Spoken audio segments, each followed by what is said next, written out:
বৃহস্পতিবার হুগলি জেলা শাসক কার্যালয়ে আসেন হুগলির সাংসদ রচনা বন্দ্যোপাধ্যায়।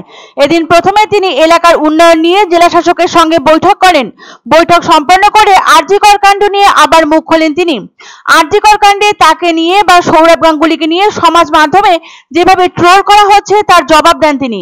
দোষীদের চরমতম শাস্তির দাবি করে তিনি বলেন, 500 জন সাধারণ মানুষের প্রতিবাদের মাঝে 30 জন রাম বাম ঢুকে পড়ছে মুখোশ পরে, আর তারাই প্রতিবাদ ছেড়ে নিজেদের স্বার্থ সিদ্ধি করতে রাজনীতি শুরু করে দিচ্ছে।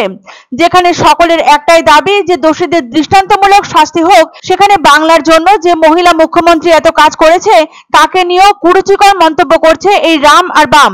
এরা প্রতিবাদের আসল দাবি থেকে সরে গিয়ে নোংরার রাজনীতি শুরু করে দিয়েছে।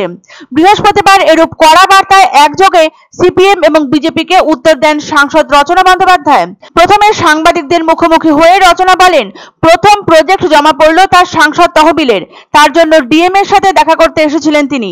এছাড়া ধনিয়াখালীর বিষয় নিয়েও আলোচনা করার ছিল তার। রচনা জানান, নিজের এলাকায় মহিলাদের জন্য একাধিক কাজের কথা ভেবে রেখেছেন তিনি।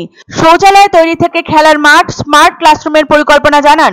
আগামী বছর ভালো কাজ করতে হবে, বারংবার এই কথারই উল্লেখ করেন তিনি। এরপর ওঠে আরজি কর প্রসঙ্গ। এই প্রসঙ্গে রচনার দাবি, বিরোধীরা অনেকে অনেক কথাই বলতেই পারেন মুখ্যমন্ত্রীর পদত্যাগ নিয়ে, কিন্তু তার একটাই কথা, তারা দোষীদের চরমতম শাস্তি চান। তারা প্রত্যেকেই একটা বক্তব্যে অটল যে যত শীঘ্র সম্ভব দোষীকে ধরা হোক এবং তাকে দৃষ্টান্তমূলক শাস্তি প্রদান করা হোক। রাজ্যের মুখ্যমন্ত্রী প্রথম ব্যক্তিত্ব যিনি প্রথম জোর গলায় সর্বসমক্ষে বলেছিলেন যে দোষীদের খুঁজে বের করে কঠোরতম শাস্তি দেওয়া হোক। যে মুখ্যমন্ত্রী এমন কথা বলেছেন তার বিরুদ্ধে বিরোধী পক্ষের এমন স্লোগান কখনোই কাম্য নয়। বাংলার মানুষের জন্য তিনি যা করেছেন এবং করছেন তা আগামী দিনেও জারি থাকবে। বাংলার মেয়েদের পাশে মুখ্যমন্ত্রী মমতা বন্দ্যোপাধ্যায় সবসময় ছিলেন ও থাকবেন। তার সম্পর্কে এমন বিরূপ মন্তব্য করা একদমই শোভন নয় বলে মন্তব্য করেন হুগলির সাংসদ রচনা বন্দ্যোপাধ্যায়। পাশাপাশি তার বক্তব্য, সাধারণ মানুষের প্রতিবাদের সঙ্গে সর্বাঙ্গীনভাবে আছেন তিনি, কিন্তু এই বিপুল জনরাশির মধ্যে কেউ কেউ মুখোশধারীও ছিলেন। উল্লেখ্য, সাধারণ মানুষের পাশে থাকার বিষয় নিয়ে সোশ্যাল মিডিয়াতে একটি ভিডিও পোস্ট করেছিলেন তিনি।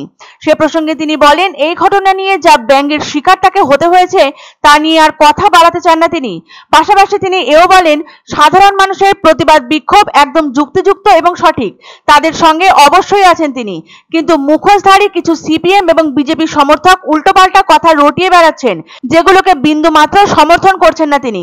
অন্যদিকে আরজি কর কাণ্ডে উত্তাল পরিস্থিতির মাঝেই প্রধানমন্ত্রীকে চিঠি লিখেছেন মুখ্যমন্ত্রী, মহিলাদের নিরাপত্তা সুনিশ্চিত করতে কেন্দ্রীয় মন্ত্রিসভা ব্যবস্থা গ্রহণ করুক, এই মর্মে চিঠি লিখেছেন মুখ্যমন্ত্রী। পাশাপাশি তিনি লেখেন, ফাস্ট ট্র্যাক কোর্টে দ্রুত বিচার ব্যবস্থা করতে হবে এবং 15 দিনের মধ্যে ট্রায়াল শেষ করতে হবে, জানিয়েছেন আলাপন বন্দ্যোপাধ্যায়। সৌরভ গাঙ্গুলির নাম কেন আসছে আমি জানি না। আমরা সবাই চাইছি যে তিলোত্তমার জন্য আমরা লড়াই করবো, তিলোত্তমার জন্য আমরা আওয়াজ তুলবো। সেখানে সৌরভ গাঙ্গুলিও আওয়াজ তুলছেন। আমরা সবাই মানুষ, after all we are all human beings. আমরা চাই সুবিচার হোক। যারা আমাদের বিরোধী পক্ষ আছেন তাদের আর কোনো কাজ নেই, তারা ওই একই করে যাচ্ছেন, কিছু বলার নেই, ওরা আর কিছু বলার কিছু সুযোগ পাচ্ছেন না।